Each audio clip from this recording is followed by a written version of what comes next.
Welcome everyone. Here's a video I'm making regarding how to get maximum points out of the Battle of the Narrow Sea. I had my son actually assist me with this. He found some things which I hope you guys will find interesting, and I'll display some of them in this video.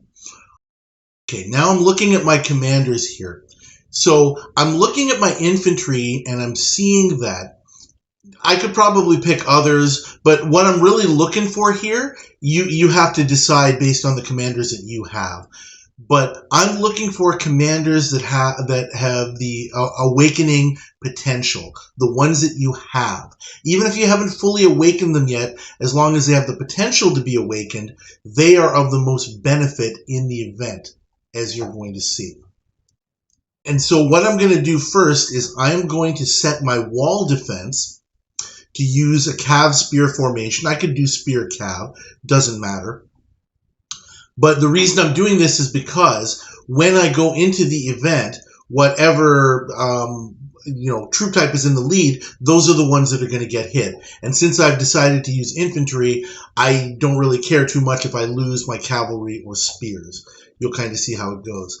So I'm going to set my wall defense to use that particular troop type. Now, look at your warship. This is the last stage of the Narrow Sea that I'm looking at. So depending on what stage you're at, you may or may not be able to go this far. But as you'll see, I am doing the bare minimums to kind of move the tree downwards because my focus is going to be on maximizing the supplies and efficient salvage to get the most out of the event. You also definitely want to get the initial mysterious treasure.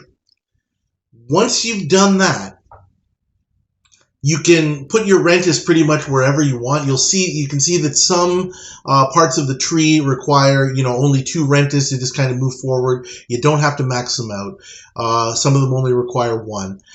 And here you can see that I'm making sure that I have as much as possible for the supplies, the efficient salvage, and I'm getting that initial mysterious treasure. If you have extra Rentis, what you want to do is put them towards total attack. That helps. And also towards your main troop type attack. So here I'm primarily going to put them towards the infantry attack. The reason for this is the total attack buffs or the troop attack buffs, you're talking 2%, 4% here, or 20% in the case of an individual troop attack. That's not that much. You're going to get much bigger buffs during the event itself. Army size is also a really good one to choose here. Actually, army size is probably the preferential one that you'll want to choose to get the most out of the event. And you'll see that right from the beginning, I'm going to look at my mysterious treasure, and I get my 3 choices. Obviously, since I'm using infantry, that's a complete no-brainer. I'm going to choose to maximize Chris and make him 4-star. Now go and get shipwrecks. And again, focus all your efforts on looking for buffs that are centered around your troop types. I am looking for anything to do with infantry here. I'm looking for infantry attack. I'm looking for infantry health and defense. Also, of course, anything to do with my infantry commanders, I'm definitely going to get. Okay, fearless infantry. This one is really the key because the fearless, as it says, converts your defense and your health also into attack buffs. And then, of course, you want to get infantry health. You can see I've already got attack, health, and defense. And I've got one of the fearless for infantry. Tyrion Lannister. Definitely want Tyrion. Health reductions can also be good. Here, this one's not so useful because I'm really not going to go after cavalry, obviously, since I'm running infantry. Scout is definitely helpful because it allows you to see what's going on with different ships. Treasure maps, if you have no other choice, you can go get treasure maps. It's a bit of a mixed bag because treasure maps generally help you when you have, elite commanders like Jon Snow or Daenerys or whatever. And I don't. So, I don't really prioritize those. If they're available, sure, go get them. No harm. but the priority has to be around your troop type. Lots Karen. If you can get more supplies, definitely get them. Just be aware you can't go over your maximum. So in the beginning stages, don't bother getting extra supplies. You won't be able to make the most use of them. Ideally, you want to get your infantry attack up to, level 4 or level 5, and you want to get as many of those health and defense buffs as you can. Now I'm attacking. You can see I have 446 in terms of supplies and 44 for each attack.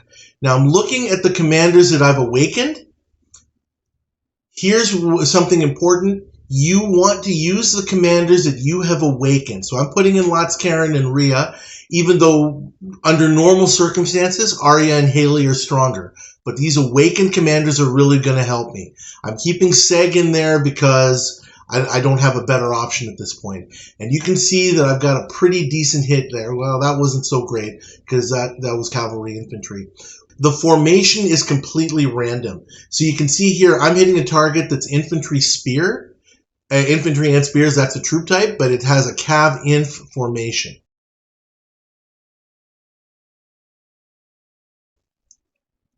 And you can see there's a huge hit. That's 20 million damage right in that one hit. So again, each time I go, I'm resetting the commanders to choose the ones that have been awakened. Make sure I'm using as much infantry as I can. The overarching point that I want to make here is it's way better to do, let's say, just to pick numbers, 7 or 8 good hits, quote unquote, rather than 12 or 13 average hits. So it's worth spending the time to find the proper supplies. If you use this strategy, then pretty much every time you're going to get the 3 extra chests, and you're going to get at least 15 million each time, and you're going to end up on the leaderboard.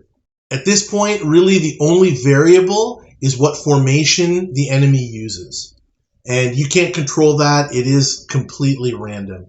Formation, that would be really, really great because then the other infantry doesn't even come into play, and it's a pure infantry versus spearmen hit.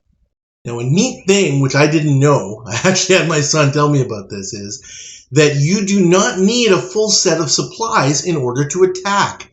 Even if you only have 2, 3, heck, even 1 of your supplies left, I don't need the full 44 in order to get to attack. You can do it with only 1. So it's a good idea to do the math. That's why I was kind of looking at the target. At one point I had 470, so I knew I had enough to hit 2 more shipwrecks, and then I'd have 446. I could take 10 shots and have 6 left over for the 11th shot. And you can see that's a pretty nice score. I hope this helps you in the event.